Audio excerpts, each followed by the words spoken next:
Good morning, good afternoon, good morning, good afternoon here on, LinkedIn Learning, LinkedIn Live, and YouTube Live, the Good Thinking Show. So thank you so much for being here, good thinkers from all over the world. You know who you are if you're new, and if you're an experienced good thinker. Either way, please let us know who you are and where you're from. Now, a couple of housekeeping things. Sometimes I can see your name and who you are and where you're from in the streaming because I'm using a third-party streaming service, and sometimes I can't. And sometimes I can see your comments before the show is over, and sometimes I can't. And I haven't figured out why, but if I don't respond, it's mostly because I probably didn't see you, or it's streaming so fast because we've got streams from YouTube and we've got live chats from LinkedIn Live. So those are the two. Jennifer Fellberg is here in the house, and I'm so glad we've got our first person on the show, and we're going to get started. Couple of things. Two people asked me, great conversations, what does that have to do with good thinking? Because good thinking isn't about what to do, it's about how to think, right? But here's the kicker. All right, the kicker is I'm going to take this banner off so we have room for your conversations. We're going to do this. Okay. So, before we do, we got to say hi to Stephen. Greetings from the 45th parallel. So we've got some good thinkers in the house, and I hope you guys are joining because we're going to have a lot of interaction, and we are going to be talking about not the typical ways of having good conversations that you usually think about, because these are going to be some new ways of engaging in good conversations. And here's why. It's a particularly important good thinking tenet. Jackie, hi Jackie from Cleveland. Welcome to Good Thinking this week. I'm so glad we have all these good thinkers. All right, here's why it is apropos for good thinking. Because good thinking requires engaging with people with different perspectives, because one of the tenets on the Good Thinking Manifesto is, one of the tenets on the Good Thinking Manifesto is apply insights from one context to the next. And the only way that you're going to get insights from different contexts is to engage with people with different perspectives. And the only way to do that is really to be comfortable having conversations. And there's a difference between a conversation over text and a conversation in person and a conversation like even over a screen. And one of the things that you can think about to kind of help as we go through is thinking about the difference between how we have sound input in our ears and how we have content through our eyes. So our ears versus our eyes. And I learned a lot from my musician family members. I'm not a musician, but I have learned a lot and some tips and tricks for how to think about conversations in a completely different way. All right, so here's my question. How do you define a good conversation? Does anyone have any way that they want to add to define a good conversation?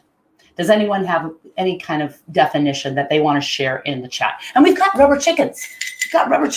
We've got Alan, after 2 months on vacation, back on the show from San Jose. We have Narendra from, hello.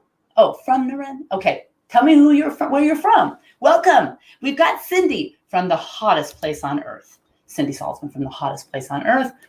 Is the hottest place on earth in Arizona today? It's been here before too. All right. Jennifer says, active listen. What defines a good conversation? And Jennifer says, active listen. Walter says, listening, sharing of ideas.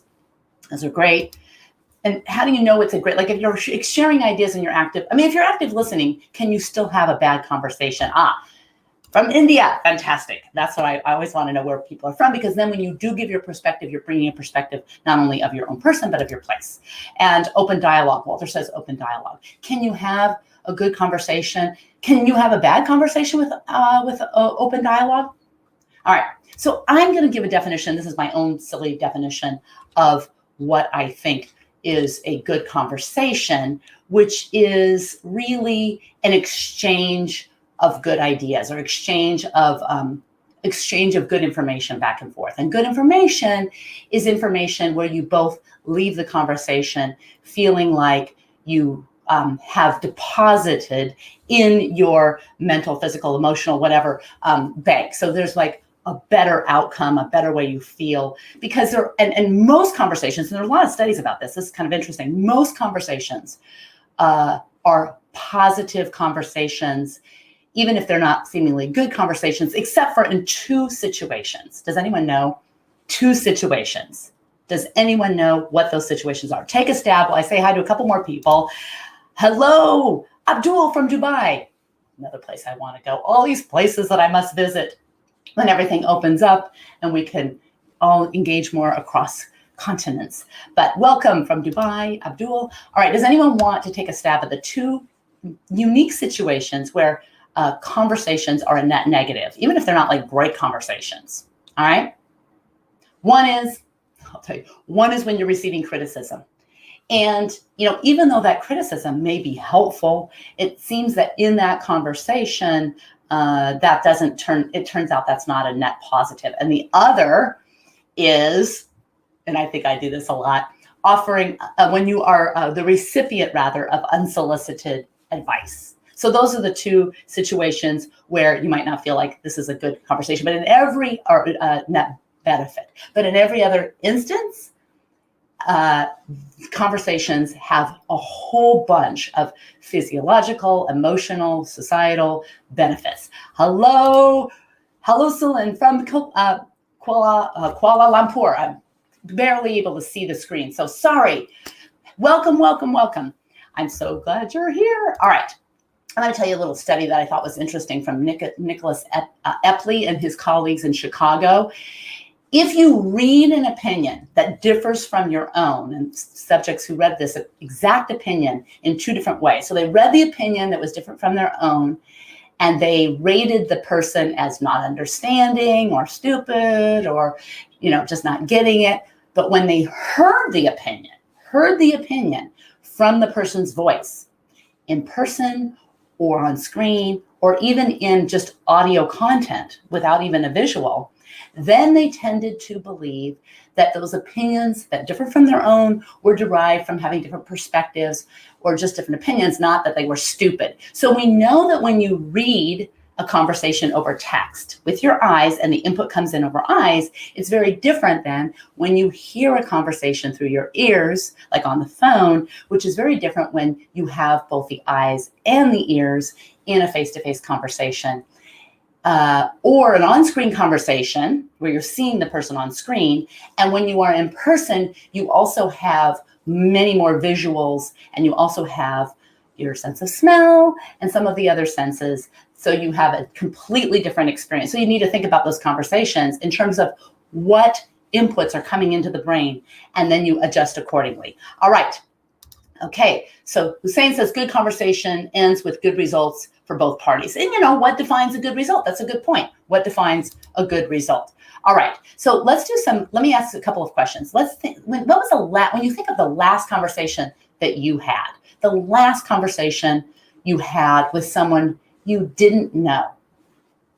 Now, if you can't think of a conversation you have had with someone you didn't know beforehand, maybe you met them in passing, but you really didn't know them, then maybe you need to go talk with strangers more. That's a sign that you need to get out and talk with strangers. But think about this last conversation you had with someone you didn't know. And did certain moments feel awkward? Did certain moments feel awkward? And you really think about that. And why did those moments feel awkward? Then the next question is, did you find the other person interesting? Did you find them interesting? Maybe you say, no, that's probably why it was an awkward conversation. But here's a little hint. You can find any person interesting if you try hard enough. Okay, so do you have that? Do you have that person in your mind, or do you have that situation in your mind? And then the next question is, are you glad you had that conversation? So again, if you can't think of a conversation you've had the last time, and you go back years if you need to, but the last conversation you had with someone you didn't know, then you may need to get out and talk to strangers a little bit more. And it's been hard. Obviously during this pandemic, it's been very difficult to have conversations with people you don't know, especially face to face. But how do you even engage with people you don't know? How do you reach out to people you don't know? Well, there are ways to do that as well. But research suggests that the answer to all of these questions, Okay, once you imagine a conversation with someone you didn't know, that the answer to all of these questions that followed is yes. So the answer is, were there certain moments that felt awkward? The answer is probably yes. Did you find the other person interesting? The answer should be, and most often is, yes. Now your first thing is, oh, I didn't like them. But that is different than whether you found them interesting. And then the last question, are you glad you had that conversation? It turns out that most people, and there's lots of studies that kind of support this, most people would say yes to this, except for if you were being criticized or being offered unsolicited advice. Okay, so those are the two. So we'll set the stage for those two set. So what are the best ways to have great conversations? All right, so Walter says yes, yes, yes, yes, yes, and yes. Absolutely, because that, a lot of studies support what Walter's saying. Yes, yes. Awkward, interesting, glad I had it. So awkward conversations does not preclude having a net benefit conversation.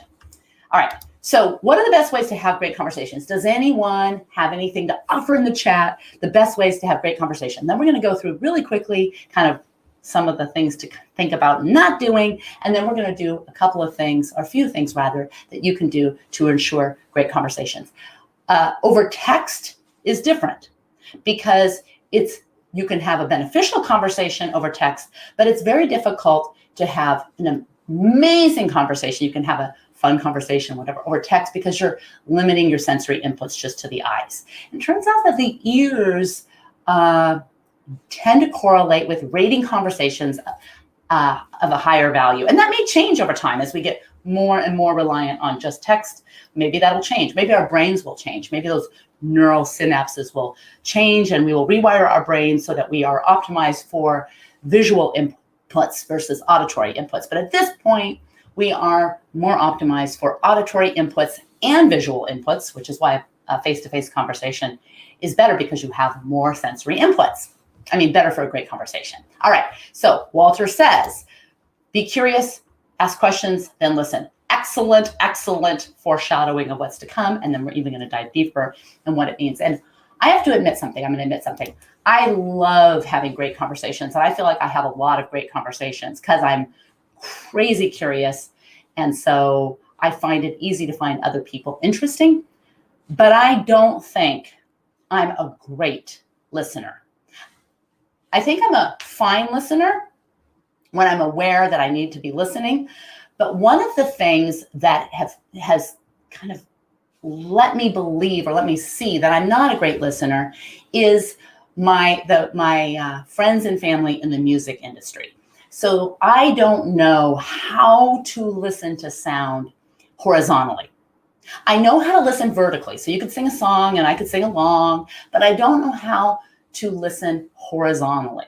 And what I have learned from people who have taken ear training, who can hear things that I cannot hear, is to start to work to listen horizontally to music. So maybe I could hear like, oh, is that the bass guitar? Is that this? Or is that that? Or is that the snare drum versus the drum kit? Those kinds of details. Musician, are you a musician? Anyone is a musician in the house? Let me know in the chat if this makes sense. Like, you're a musician who, before you were a musician, or maybe you've always been a musician, most people listen vertically, but as a musician, you need to learn to listen horizontally as well. So let me know. And we've got Elizabeth, let the other person speak and listen without distractions. Yes, yes, yes, yes. But do you ever find your mind wandering off? Like you're listening and you're trying, but you find your mind wandering off, or someone else enters the room that you'd rather talk to? Does that ever happen? And then you're in a conversation with someone who does that, and you see them like looking around the room, and you're thinking, are they trying to upgrade? Like, are they trying to find someone better to talk to? I mean, I know I've experienced that in talking to people, and I hope, but I'm suspicious that I might have, I hope that I haven't done that to other people. But unless I'm actively trying to get out of a conversation, I try not to be looking around to see who I can talk to next. But we've all experienced that. Yeah, Walter says a lot. And I've experienced it with other people. And then sometimes I think, oh, how did I go from talking to this person to this person? Did I leave that person feeling like I was trying to upgrade to someone? I might have been guilty of doing that. I don't know. All right, so here are some things to avoid.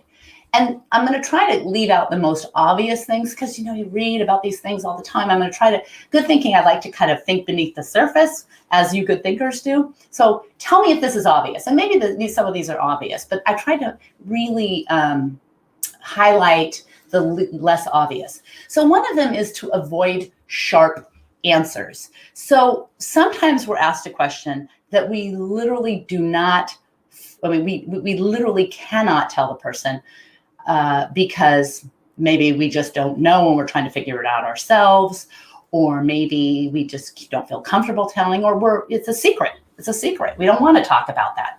All right. So you say, have you ever been in a conversation? Tell me if you've ever been in a conversation where you ask a question and you're asking out of genuine curiosity, and you're asking because you care and you're trying to be interested, and they say, I can't tell you, or I don't feel comfortable telling you. How many of you have ever been in a conversation like that? You're just like, oh, you've heard that and you thought, I'm sorry. That is an example of a sharp answer. So we've all been asked questions like that, where we feel like we don't want to answer that, or we don't feel comfortable, or maybe we're sworn to secrecy. Well, I can't tell you, or I don't feel comfortable is a sharp answer. Avoiding those kinds of responses will lend itself to better conversations. And there's ways that you can avoid telling people without telling them you're not telling. Does anyone have any ways of telling people that you're not going to tell them without telling them you're not going to tell them? Any advice, put it in the chat as we go. So Hussein says, I think the goal of conversations can tell what kinds of questions. Exactly.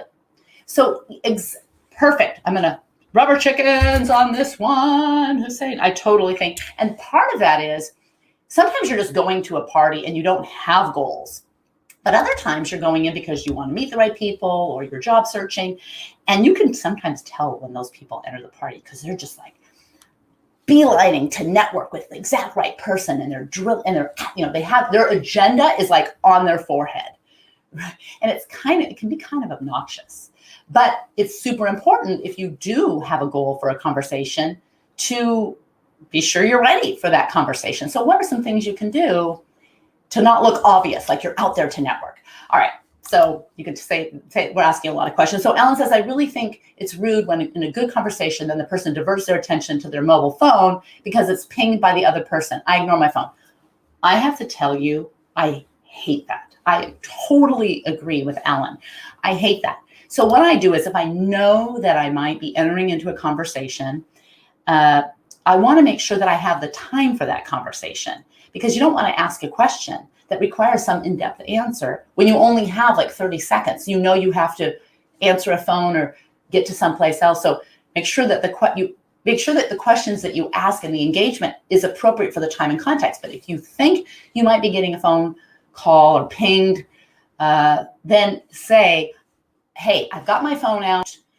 I'm expecting something. I've got something going on. If I do have to respond to my phone, it's not because I'm not interested in you. That's totally fine.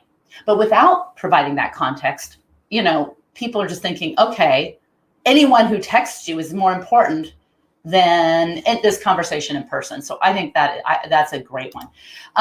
Walter says, great question. Let me get back to you. Fantastic. Nice. Okay, great feedback. All right. So what can you do instead? You say, great question. Let me get back to you. If someone asks you a question you don't want to answer, you can say, great question. Let me get back to you. That's not sharp. That's letting people know, or, hey, or a great question. I've got to think about that.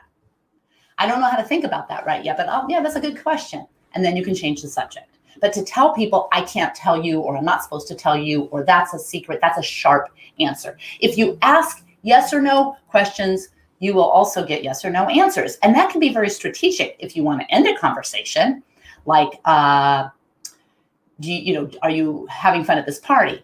Yes, that might seem like a good conversation, but one of the things is if you want to meet someone and you want to have short conversations, you could say, hey, I'm asking people this one question. I just am curious what you think. And then you could ask the question and move on. Act like you're like doing some kind of survey or just taking note of something. It seems a little weird, but it's a way if you need to kind of extricate from the conversation, asking yes or no questions can be a good way to do that. But you want to avoid that if you want to engage in a great conversation. All right. Now, also, like I said, don't ignore time and space, because if you don't want to start a conversation that you don't have time for, unless you say, oh, I'm so wanting to talk to you about this, I've got to sneak out in 2 minutes, but and then you can proceed to ask them a question that you might be interested in finding out about them, or setting up a time to talk later if you didn't get to that person in a meeting. I've been wanting to talk to you for so long, and I have to leave in just 3 minutes. Can you tell me the best way to get a hold of you or follow up? Because I'm, whatever. But don't engage in a conversation. Try to avoid engaging in a conversation where you don't have the time and space, because otherwise people just think that you're kind of blowing them off. They don't know that you've asked this question and something better didn't come up. And then, one of the other things to avoid is cliches. If you say, so, and that goes for not just answering cliche questions, but asking cliche questions. So we also think about conversations as generating conversations. So we're like, okay, what do we do to start the conversations? But what if someone is kind of clunky in starting conversations with us, and they ask a cliche question like, what's new? And then what is the common thing? What is the most common kind of wah response to what's new? I mean, you haven't seen someone in 10 years. What's new? Well, where do you want me to start? That could be seen as a sharp answer. Or what's a dull answer? What's a dull answer? So what's new? Well, we haven't seen each other in 10 years. Where do you want me to start? That's a sharp answer. What's a dull answer? Anyone want to take a stab at a dull answer? So Walter says, going back, saying learning empathy, a great strategy, and allows you to exit the scene. These are things where time and context. Hussein says, avoid asking questions you knew that they don't like. Yeah, I agree, totally. But sometimes you don't know. Sometimes you don't know that was a sensitive topic. I mean, we don't always know. What is a dull answer to a cliche question like, what's new? Nothing much. That is when you are the recipient of a cliched answer and you are a great conversationalist, a cliche question rather, don't give a cliched answer. Don't give a sharp answer. So unless you want to kill the conversation. Those are great ways to kill the conversation. Most of us are conditioned to ask and answer the same question at the cocktail parties. Break that pattern. Break it as an answerer and break it as an asker. All right. Now, the other thing is, sometimes people like to debate. I love to debate. I love to engage in exchange of ideas. I love to be skeptical. And sometimes I probably bring too much of the skepticism to conversations. And in some contexts, that can lead to great conversations. And in others, it can be a real downer, especially if the skepticism comes across as unsolicited advice. And I know that about myself, so I have to constantly check because I love engaging. But if people wanted to join the debate team, they'd probably find some kind of way to, go back to high school or something. And so it's not to say that you need to agree with jerky people for the sake of polite conversation. I mean, if someone has, a rude kind of opinion or political opinion that you're thinking, you don't have to just walk away, but you could say something along the lines of, given the fact that this debate has been going on forever, I don't think we're going to solve it at this cocktail party, but I do need another cocktail, or something like this, as if it's a cocktail party or work party. Then finally, don't put people on the spot. Avoid putting people on the spot. And that goes to Hussein's comment where, he says, avoid asking a question that they didn't like. So if you put people on the spot and you notice that, you can then switch to changing the subject or cracking a joke at your own expense. Oh, I'm always asking those kind of, okay, just crack a joke at your own expense. Agreement in a conversation is not the goal, but if you have someone that likes to disagree and you want to have that fun, you can actually say, hey, this is kind of fun. Do you want to do this? Or, or is this not the right time for this fabulous debate? But if you do accidentally put someone on the spot, and I've done this many times, I thought, I accidentally said something. I thought, that put them on the spot. Then you can switch it to, actually, I hate when I'm asked that. Why would I ask that of you? You can switch it to being a little self-deprecating and kind of make a joke of it. And extricate yourself from that dangerous tunnel where they're feeling uncomfortable and you're standing around. All right. So what do you do if someone doesn't get this memo? What do you do in a conversation when someone doesn't get the memo that you don't want to debate them? Well, this is one of the things I try. I like a debate, but sometimes people don't. Maybe sometimes you don't. So I'll say, listen, I have an opinion and some views, worth hearing, but I may be missing something. And I would love to follow up with you or sometime, or if you want to, engage with this, or maybe you even want to engage. So I may be missing something. So is there anything you want to share with me? And you can let them know, it's not that I'm listening to agree, I'm listening to learn. And if that's something you want to do, you can offer that as part of your conversation. So Alan says, taught my 4-year-old niece to answer the 13th letter of the Greek alphabet. New? New. Perfect. Love it. I didn't realize, now I know the etymology of new, because that's in a lot of different languages. All right. And finally, thing to avoid, and then we'll get into the things we're going to do really quickly. Don't try to ask all things of all people. So I have what I call an MVQ, and this is in my LinkedIn Learning course on applied curiosity. I have this question called, that I refer to as my MVQ for generating great conversations, like, social, in a social context, or a fun context, or even a business context where we're trying to get to know each other. MVQ stands for most valuable question. And that's the question, one simple question that has the highest return on investment. So the question that you can ask that you get the most out of. So my MVQ, tell me if you guys know this MVQ from taking my Applied Curiosity course on LinkedIn Learning. I'll be very curious. This MVQ goes like, or one of our workshops, we talked about this MVQ. This MVQ is, what did your childhood smell like?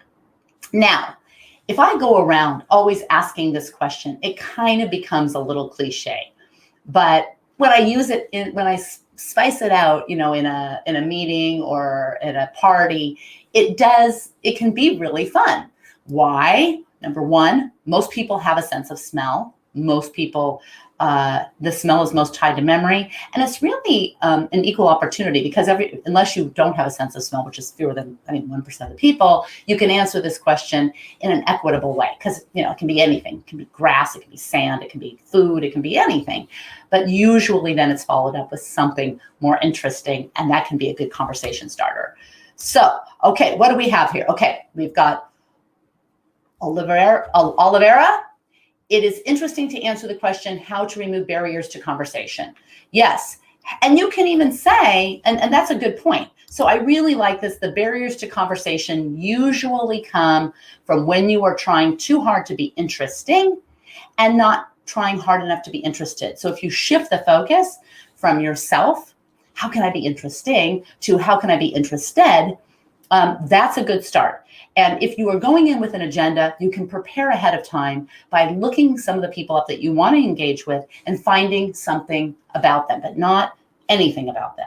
There you can, in preparation for a conversation where you really want to engage with a person, this seems a little stalky, but it's a good technique, is find something about them, look them up on Facebook, look them up on LinkedIn, find something about them for which you share an uncommon commonality. And then work it into the conversation.